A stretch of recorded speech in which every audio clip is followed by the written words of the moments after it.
Hello, Tanya here from Pavlov. I am sitting in my car with a car-phobic dog in the back seat behind me named Meatball.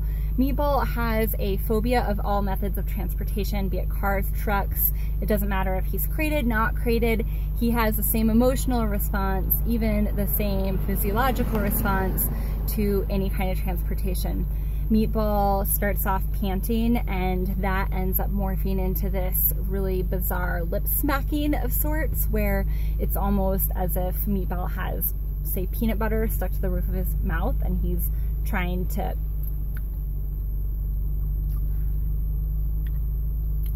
get it off.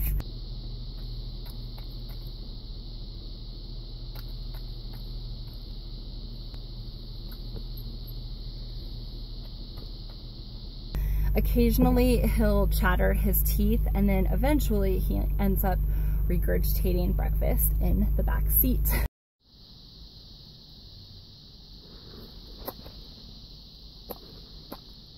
We have not been calling him and cooing him into the car. The reason for that, even though that can work for some dogs, is when you have a dog who has a legitimate phobia of this piece of real estate, by calling him, you are inadvertently, or you can inadvertently, make your cue of calling him toxic. You can make come mean, oh man, I'm about to go into a spooky place and I really don't want to come near my person or do what my person's asking, because it's going to result in a consequence that is really scary for me. So nix the word come. Don't clap, don't snap, don't make smoochy noises, don't do anything that you want to use in your dog's other training to prompt him to come or do other behaviors.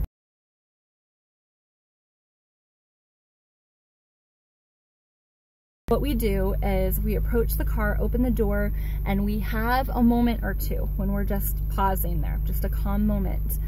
What I do is I want both hands involved. With your one hand, I want you to give him a visual cue that looks just somewhat like this. Load up, swooping from his nose into the car. With your other hand on the leash, I want you to give him steady leash pressure into the car. By steady, I mean don't toggle the leash, don't pop it, don't give him corrections. You just want a nice, calm, steady pressure. The first time you're doing this, your dog is going to resist, as they should. This is a legitimately scary piece of real estate for your dog. They're going to shift their weight backwards in oppositional reflex to protest. What I want you to do is just anticipate that, keep up with the pressure, nice smooth pressure, and once the dog thinks, ah man, how do I get rid of this slightly uncomfortable pressure, then he's gonna get into the car.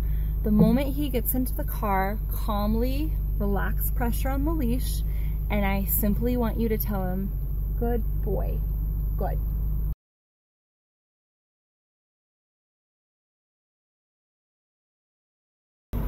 I intentionally avoid throwing a party once the dog gets in the car. I don't, make a huge emotional big to-do out of it. No raining the back seat with treats, no bear hugs, no snuggles. Your objective is to create a calm environment, calm and neutral, as opposed to, oh my gosh, I'm in the back seat. Oh yes, oh my gosh, there are hot dogs everywhere. Score, win, yay, bouncing from the left seat to the right, to the left.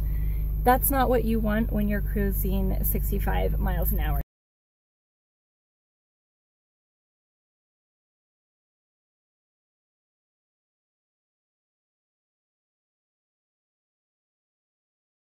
We are on our 4th training lesson in the car, and I want to give you a visual for Meatball.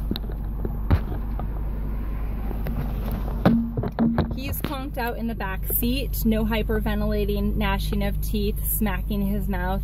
He's calm, he's sleeping, and that's exactly what we want to do. So I'm going to turn off this camera before I actually shift into gear, but I hope that you find that helpful, and if you have any comments, reach out. Thank you.